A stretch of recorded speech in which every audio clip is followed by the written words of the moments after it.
Hello my dear students, welcome in this class.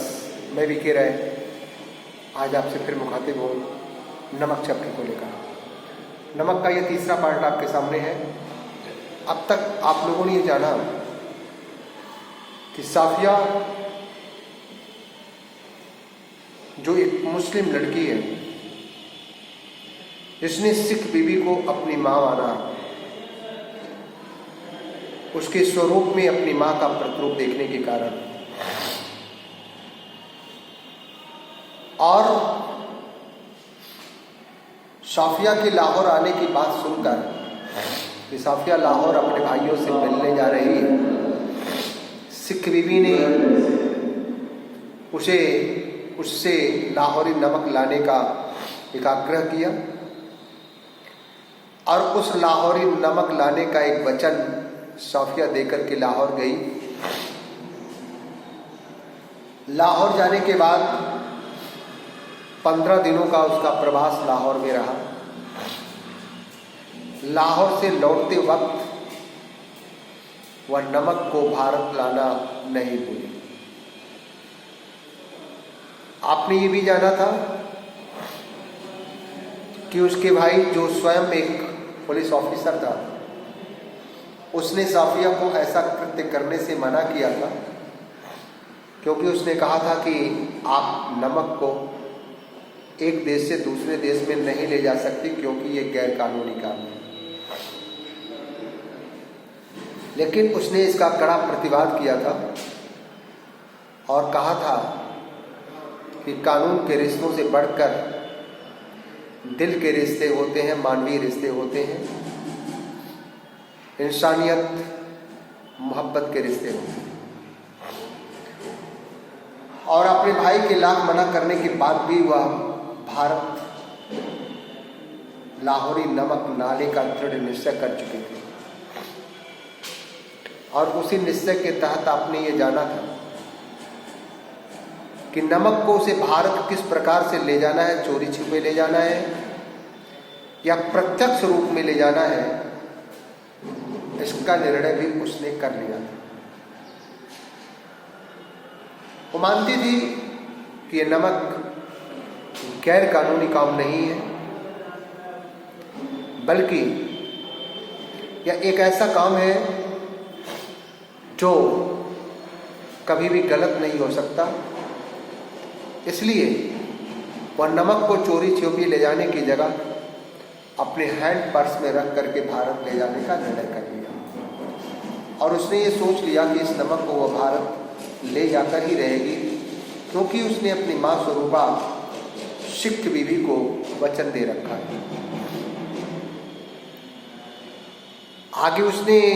आगे आपने ये भी जाना था कि साफिया पाकिस्तान से, लाहौर से अपने वतन चल पड़ती है। उसके प्रियजन उसे छोड़ने आते हैं। सबसे पहले वह रेलवे प्लेटफॉर्म जब वो पहुंचती है तो रेलवे प्लेटफॉर्म पर पहुंचने के बाद जब उसके सामानों की जांच शुरू होती है तो उस जांच में सबसे पहला जो कस्टम ऑफिसर उसके सामने आता है, उस कस्टम ऑफिसर के सामने वह बेहिचक अपने दिल की बातें रखती है, अपने नमक की पुड़िया उसके सामने रखती है और उससे वह सारा वाकया का सुनाती है जो वह कहना चाहती थी। आपने ये भी जाना था कि वह कस्टम ऑफिसर इस साफिया की बात को बड़े ध्यान से सुनता है और बड़े ध्यान से सुनने के बाद उसका दिल भी खुशी से भर जाता है कि साफिया के दिल में एक मानवीय रिश्ते की भावना कायम है। वह बतलाता है कि बहन, मेरा वतन भी जहां तुम जा रही हो वही है, अर्थात भारत है। मैं दिल्ली का रहने वाला हूं। भारत पाक विभाजन के समय मैं यहाँ लाहौर में आके बस गया था, अब लाहौर में रहता हूं। लेकिन मेरे दिल से कभी भी अपने वतन की याद नहीं जाती अब भी मेरे दिल में अपने वतन का प्यार बना हुआ है। वो साफिया से बोलता है कि बहन, यहाँ से जब तुम भारत जाना तो दिल्ली में जब ट्रेन से उतरना तो जामा मस्जिद की सीढ़ियों को मेरा सलाम करना, क्योंकि वही मेरा वतन है। उसी जामा मस्जिद की सीढ़ियों पर मेरा बचपन गुजरा था। उसी सीढ़ियों पर खेलते हुए मेरी यादें जुड़ी हैं। इसलिए दिल्ली में उतरने के बाद जामा मस्जिद की सीढ़ियों को मेरा सलाम करना, उससे कहना कि इस धरती का लाल तुम्हें हर पल याद करता है। और उसके बाद इस नमक की पुड़िया को लेकर जब आप अपनी मां स्वरूपा सिख बीबी के पास पहुंचना तो उसको भी मेरा सलाम कहना और उससे भी बोलना कि बहन, बड़ी खुशी है कि तुम भारत में रहते हुए भी अपने वतन लाहौर को कभी भूलती नहीं, उसे याद रखो। उससे कहना कि तुम भी हमेशा अपने वतन की याद अर्थात लाहौर की याद अपने दिल में बनाए रखना। एक वक्त आएगा जो ये सरहद की सीमा समाप्त होगी, जो ये राजनयिक रिश्तों में एक दरार और खटास पैदा हुई है, रफ्ता रफ्ता सब कुछ ठीक हो जाएगा और आपसी प्रेम और बंधुत्व की भावना इन दोनों दिलों में फिर से कायम हो जाएगी, क्योंकि हम सब किसी भी प्रकार से एक दूसरे के हैं। और इन संदेशों को देने के बाद वह साफिया को अपने पास से विदा करता है। आगे की कहानी कुछ इस प्रकार की होती है। साफिया वहां से आगे बढ़ती है, ट्रेन उसकी छूटने वाली है और उस ट्रेन में इसको छोड़ने के लिए उसके प्रियजन आए हुए हैं। सबकी आंखें आंसुओं से भरी हुई हैं, क्योंकि उनकी प्रिय साफिया अब लाहौर में उन्हें छोड़कर भारत जा रही है। सभी प्रियजनों की आंखें आंसुओं से भरी हुई हैं। कुछ लोग अपनी पीड़ा को दबाने का प्रयास करने में अपने ओठों को अपने दांतों से भींच ले रहे हैं, दबाए हुए हैं। उसके बाद ट्रेन आगे बढ़ जाती है। ट्रेन अटारी सीमा, उस ट्रेन में पाकिस्तान पुलिस जो है अटारी बॉर्डर पर आने के बाद उतर जाती है और वहां पर भारतीय पुलिस उसमें चढ़ जाती है। अटारी के बाद ट्रेन अमृतसर पहुंचती है। अमृतसर में जब ट्रेन रुकती है तो यहाँ की पुलिस फर्स्ट क्लास में बैठे हुए लोगों के सामानों की चेकिंग शुरू करती है। एक कस्टम ऑफिसर उस ट्रेन में चढ़ता है, सबके सामानों की जांच की जाती है। वहीं पर साफिया भी है, उसके भी सामानों की जब चेकिंग हो जाती है और जब साफिया के हैंड पर्स या साफिया को चेक करने की बारी आती है तो साफिया उठती है, उस कस्टम पुलिस ऑफिसर के पास पहुंचती है और कस्टम ऑफिसर पुलिस ऑफिसर के पास पहुंचने के बाद वो बेधड़क बतलाती है कि मैंने अपने हैंड पर्स में नमक की एक पुड़िया रखी है। और नमक की पुड़िया क्यों रखी है, उसका पर्पस क्या है, वो सब कुछ उसे का सुनाती है। और इन सारे वाकयों के पहले वो उस बंगाली दिखने वाले कस्टम पुलिस ऑफिसर से पूछ बैठती है, कहीं आप बंगाल के तो नहीं रहने वाले हैं। और उसके बाद उसने उस पुड़िया और पुड़िया की पूरी कहानी उस कस्टम पुलिस ऑफिसर को सुनाती है। कस्टम पुलिस ऑफिसर बड़ी ध्यान से बात को सुनता है, गौर से सुनता है। उसके बाद वह साफिया के चेहरे को बड़ी गौर से देखता है। चेहरे पर किसी भी प्रकार की कोई घबराहट नहीं, कोई सिकन नहीं। वह साफिया से बोलता है कि आइए मेरे साथ चलिए। साफिया को अपने साथ लेकर के वो प्लेटफॉर्म के किनारे पर बने हुए वेटिंग हॉल में पहुंचता है, कमरे में पहुंचता है। उसके साथ चलने में थोड़ी सी हिचकिचाहट तो होती है। साफिया को आखिर एक अजनबी के साथ जाना है, फिर भी वह उस पुलिस अधिकारी के साथ आगे बढ़ जाती है। कमरे में प्रवेश करने के बाद वह साफिया को बैठने के लिए कुर्सी देता है। उस कुर्सी को झाड़ पोंछ करके साफिया को बैठने के लिए कहता है। उसको बैठाने के बाद वह कस्टम पुलिस ऑफिसर बाहर दरवाजे के पास पहुंचता है और बाहर खड़े एक पुलिस वाले से बोलता है, उसे अपने पास बुलाता है। जब वो पुलिस वाले को अपने पास बुलाता है तो उस समय थोड़ी सी हिचकिचाहट, थोड़ा सा एक भय, थोड़ा सा संशय साफिया के दिल में आता है कि आखिर वो पुलिस वाले को बुला क्यों रहा है।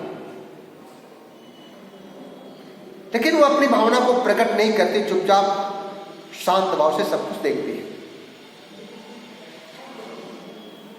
वह कस्टम ऑफिसर उस पुलिस वाले से 2 कप चाय लाने के लिए कहता है और स्वयं कमरे में प्रवेश करता है। और वहीं साफिया के सामने जो मेज है, जिस मेज पर उसने अपना हैंड पर्स रख दिया है और अपना वो नमक की पुड़िया रखी है, उसी मेज की दराज को खोलता है और उस मेज की दराज को खोलने के बाद उसमें से एक किताब निकालता है। किताब का पहला पेज खोलता है। किताब के पहले पेज पर शमसुल इस्लाम, जो बंगाल के एक क्रांतिकारी कवि हुआ करते थे, उसकी तस्वीर वह उस किताब के पहले पेज पर साफिया देखती है। और वहीं सामने वाले पेज पर एक पंक्ति लिखी हुई है जिस पर लिखा है कि शमसुल इस्लाम की तरफ से सुनील दासगुप्ता को प्यार के साथ, ढाका 1946। साफिया की नजर उस वाक्य पर पड़ती है, वो कुछ समझ नहीं पाती। कस्टम पुलिस ऑफिसर बतलाता है, लेकिन जब उसको पढ़ती है तो उसको यकीन हो जाता है कि वास्तव में जो उसने सोच रखा था कि ये बंगाली है, उसकी बात सही है। और जब वो शमसुल इस्लाम का नाम पढ़ती है तो उसे तुरंत याद आ जाता है कि शमसुल इस्लाम बंगाल के क्रांतिकारी कवि हुआ करते थे। इसलिए वो तुरंत प्रश्न पुटअप कर देती है कि कहीं आप ईस्ट बंगाल के तो रहने वाले नहीं है। ईस्ट बंगाल का नाम सुनने के बाद वह कस्टम पुलिस ऑफिसर बतलाता है कि हाँ बहन, मेरा वतन ढाका है। कहा आपका वतन ढाका? तो फिर आप भारत कब आए? संवादों का सिलसिला बेहिचक शुरू हो जाता है। कस्टम पुलिस ऑफिसर बतलाता है कि बहन, देश का विभाजन होने के बाद, देश का विभाजन होते वक्त 1947 में मैं ढाका से भारत चला आया। लेकिन भारत आने के पहले, ठीक 1 साल पहले 1946 में एक दिन मेरी सालगिरह थी और उसी सालगिरह पर मेरे इस मित्र ने, शमसुल ने, मुझे यह किताब उपहार स्वरूप प्रदान की थी। और इसीलिए इस किताब को मैं बड़े प्यार से अपने पास रखता हूँ, क्योंकि इस किताब के सहारे मैं अपने दोस्त और मैं अपने वतन ढाका को हर पल याद करता रहता हूं, उसे कभी नहीं भूलता। और 1946 में मुझे ये किताब मिली थी, 1947 में मैं भारत आया, कोलकाता में मेरा प्रवास हुआ, वहीं हमने पढ़ा लिखा और बाद में हमें नौकरी मिल गई। तो जब उसने कहा कि आपको सब कुछ जब भारत में मिला तो आपका वतन, मुस्कुराया।